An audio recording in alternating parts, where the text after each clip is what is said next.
All right, so now that we know how to work with some of these more interesting logarithmic and exponential expressions, let's take a look at section 4.5, which is looking specifically at solving some equations. So when we're asked to solve an equation, that means my goal is to isolate the variable. Okay, so I need to get that x by itself. Okay, so the thing is right now with number 1, that variable that I want, it's stuck inside of the logarithm. So what I need to do is I need to get that out of the logarithm. So what I'm going to do is I'm going to switch to exponential form. So I'm going to have 3 squared is 3x minus 1.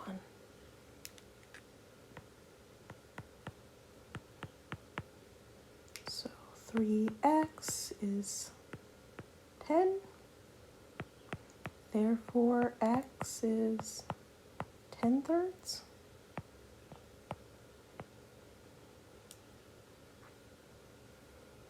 Okay.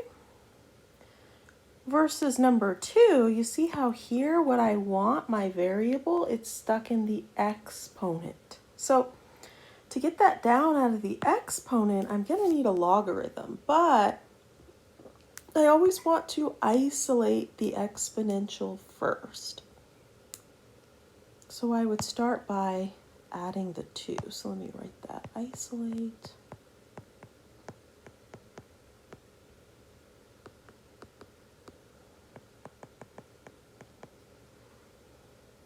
the exponential first before changing to log form. Now I'm going to use that rule. Remember that rule to change into log form? Here's the way I think about it. The exponent is the log, this one's a log base e, of the other side.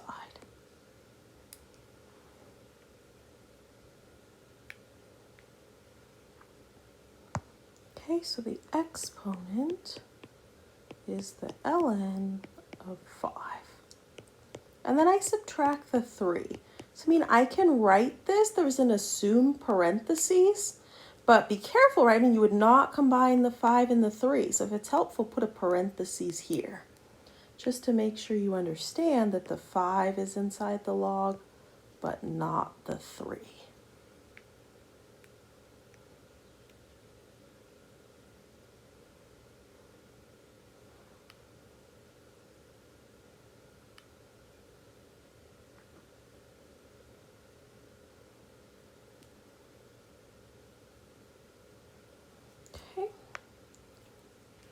What about something like number 3? I can actually think of a couple of ideas. One idea would be, well, maybe I move that 2 in first as a exponent.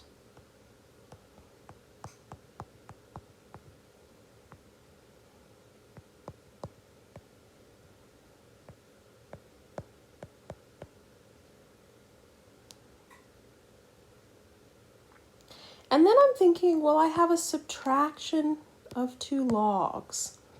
So what if I use that rule that says I can combine as a quotient?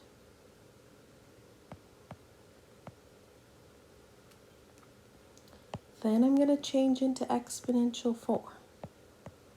It's going to be 2 to the second equals that fraction.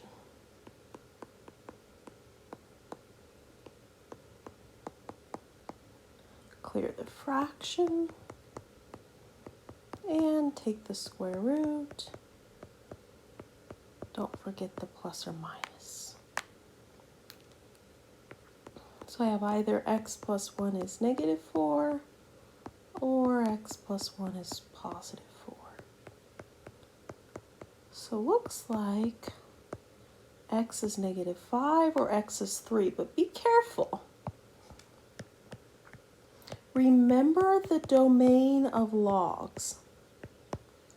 The inside of the log, whatever I'm taking the log of, has to be greater than 0.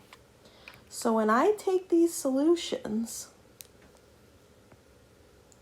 say I take -5, I have to go all the way back to the original equation. If I take -5 and add 1 to it, I still have a negative number there. I cannot take the log of a negative number. So actually, do they both work? No. This one is invalid. It's extraneous. Versus if I take the 3, well, if I plug that in here, I get a positive result. So yes, that one would be valid. Okay, so don't forget to check the domain whenever you're starting with a log equation. I was going to show you another idea for solving this one, which is, what if I start from the very beginning and I say, instead of combining the logs, what if I look at this second log here? So that one's what? It's a log base 2 of 4. Isn't that saying 2 to what power is 4? So doesn't that whole second term just turn into a 2?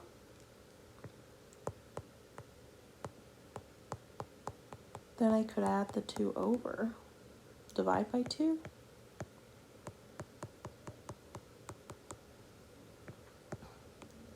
Change to exponential form. Oh, look at that. See, that way I save myself some steps. I also don't even end up with the extraneous solution.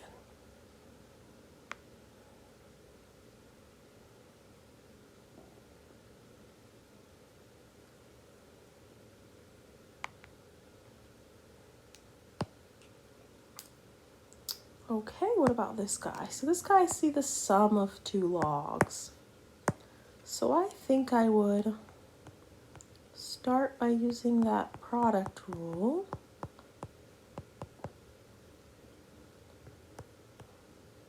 Okay, remember this is a common log, so the assumed base is 10. So when I go to change this into exponential form, looks like that, right? The base is 10. 10 to the second equals that expression.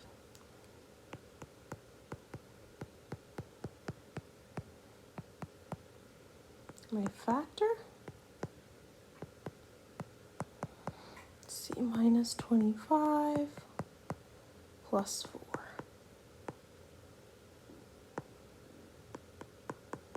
Don't forget to check the domain.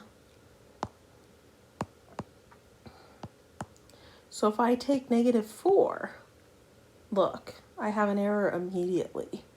So as soon as one of those is not satisfied, that solution is no good. If I try 25, okay, I have a positive there. I have to make sure I have a positive in both of these. I do. So that solution is good. I have to clearly cross that one out, box that one.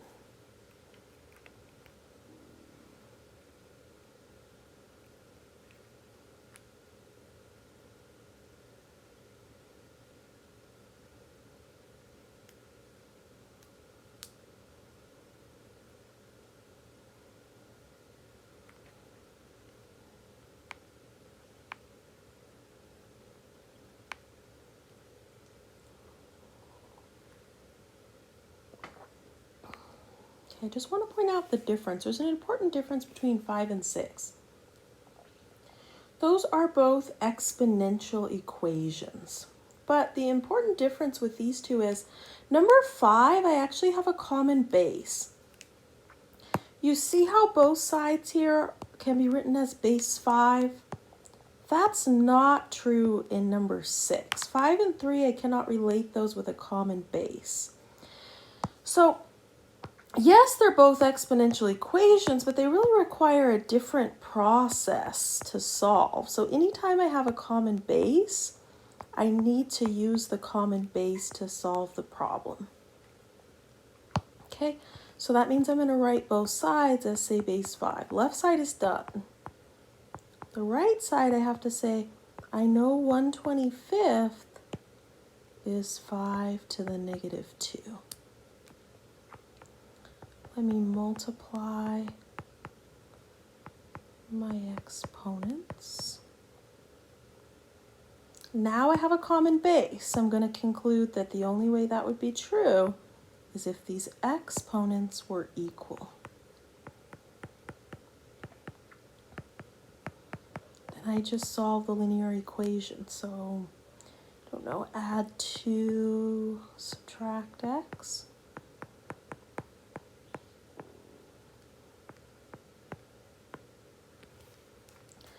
Always just at least look back and look through my steps, see if I catch any mistakes.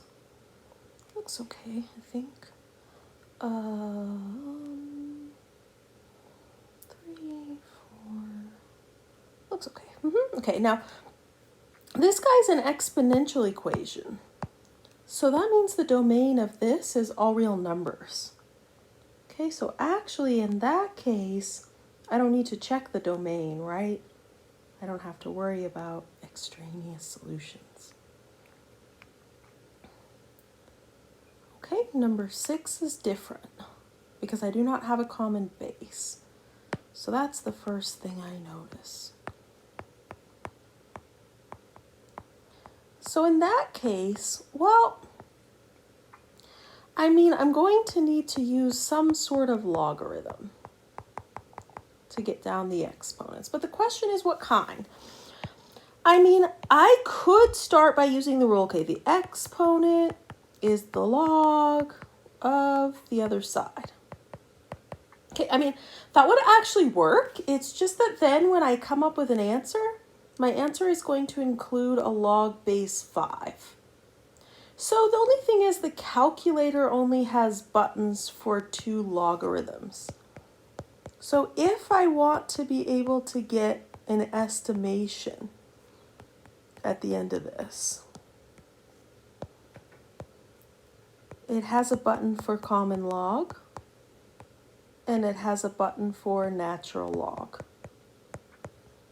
Okay, so typically what we do is we say, well, let's use one of those so that at the end of this, if I want to be able to get an estimation, I can.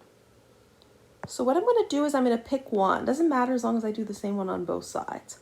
I'll pick ln. So I'm going to take the ln of both sides. Now, why is that helpful? Because then I can use the log rule that says I can bring down the exponents. So I have x plus 2 ln 5. Don't forget the parentheses.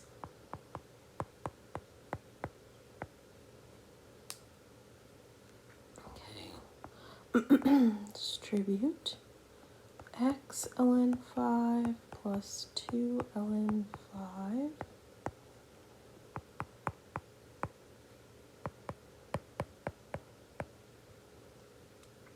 Now I'm going to use that trick where I get everything with x to one side. Okay, everything else to the other side.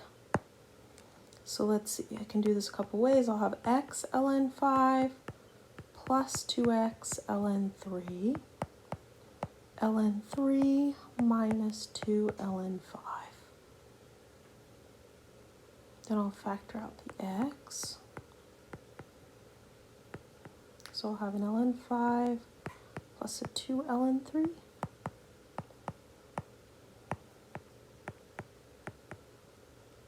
And then I can actually just divide.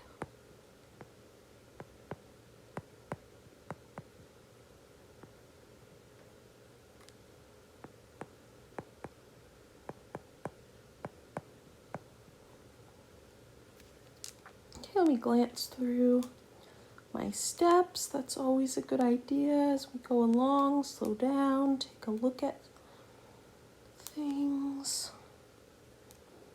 See if I can catch any small errors.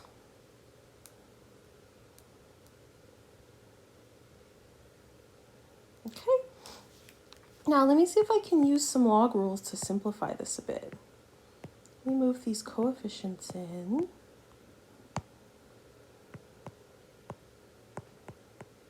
What is that, 25?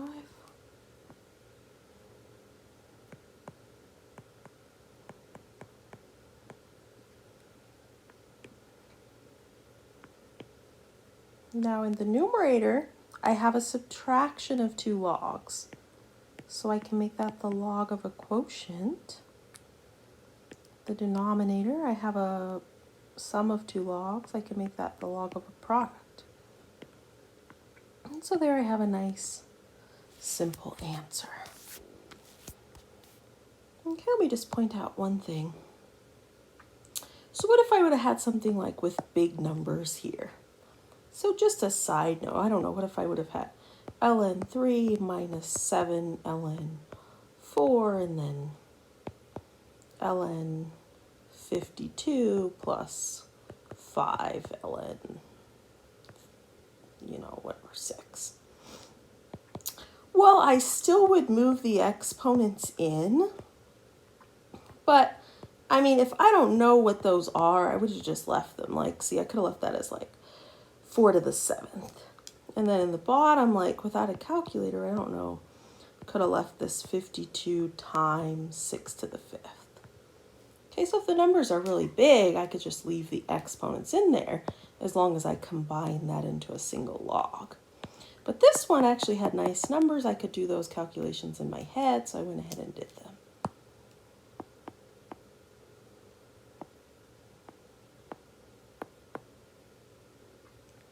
Okay, so that's really just, this was a side note on the simplifying part. Simple enough to do in your head, go ahead and do it. Otherwise, don't bother, just simplify it, but leave the exponents in there, the big numbers. What about something like this, where I have a subtraction?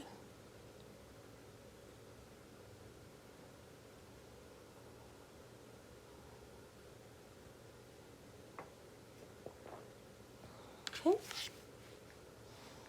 A subtraction of two logs, I would start by writing that as a quotient, log of a quotient.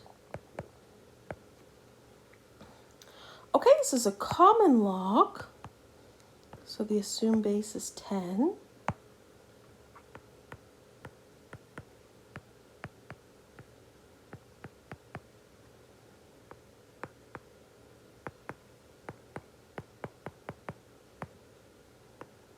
Distribute.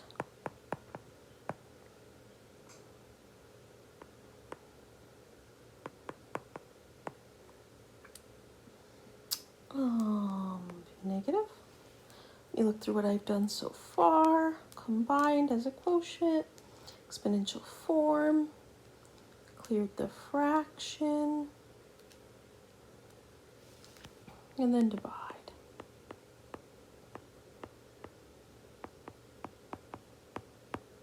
Over 4. Now, let me check. Remember, I'm starting with a log equation. I need to make sure I check the domain. So that means I go all the way back to the original problem. Okay, if I multiply 15/4 by 2, that's positive. I'm more interested in this one. So what's going to happen if I take 15/4 and subtract 3? Well, that's 12/4. Oh, it's going to be positive. Okay, so that one works. Now, if it would have been negative, I would have actually concluded that the equation has no solution. So that's possible. It actually sometimes happens, but not in this case. I think I started the solution on that one. Let me see. Okay, there are a couple more, and these guys are These are special ones. So these are exponential equations, but you notice these guys kind of look the same. So do you see the pattern? Like I have a 2x and x and a constant. See, I have a 2x and x and then a constant. So these equations, these guys are called quadratic in form. In other words, they really look like a something squared plus, a something plus a constant. Okay, with some coefficients in there, I guess, right? A, B, C, but they really look like quadratic equations. So look at this first one, doesn't this look like a e to the x squared minus an e to the x minus a 6 is 0? So like a something squared minus a something minus a 6 is 0. So what is the something? Isn't the something e to the x?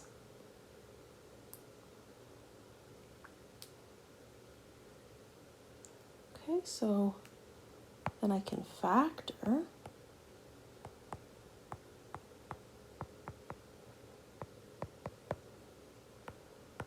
Just remember, when I get my solutions here, I have to still back substitute because I'm looking for x, not for u. So then I still have to go back and solve these equations.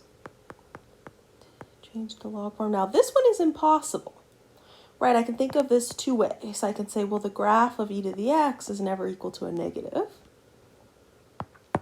Or I can say, well, if I try to take the logarithm, change to log form, I end up taking the log of a negative. It's impossible, right? E to the x is never equal to a negative number. So this is my only solution.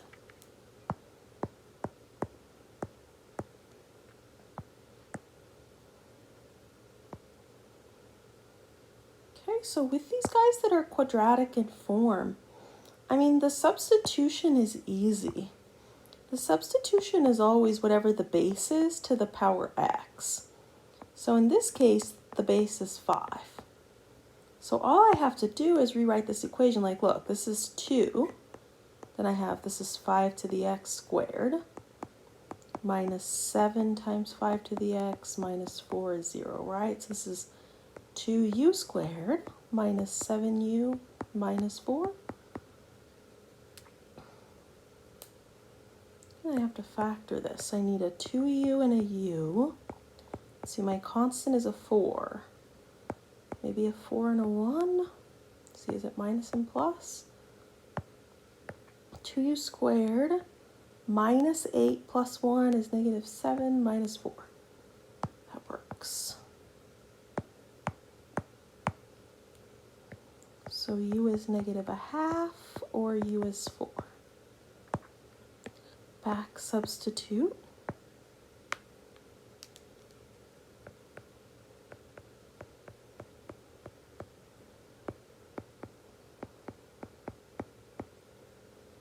Now this guy's impossible, right? I can't take the log of a negative. 5 to the x is never going to be equal to a negative. How do I solve this guy? Well, this is one of those ones where I would, kind of like what we did above, I'd say, well, let me take the ln of both sides. Because I'd like to be able to, if I want to, put my answer into a calculator and get an estimation. And then I just divide.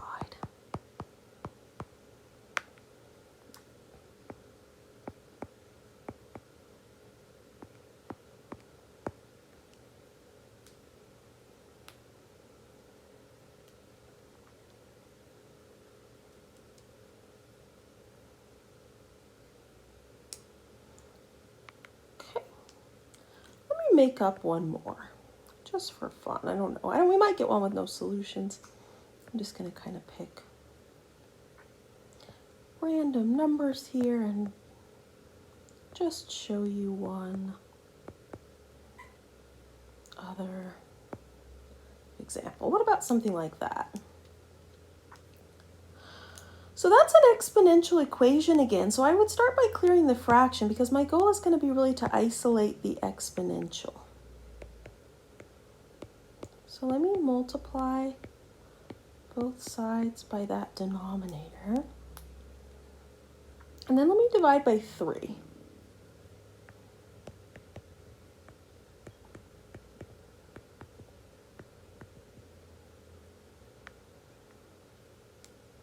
Okay, then subtract the 2.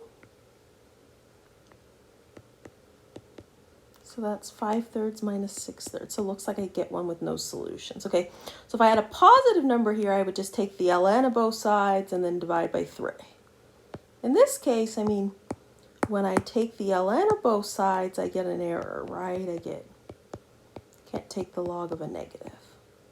So I actually run into one that has no solution.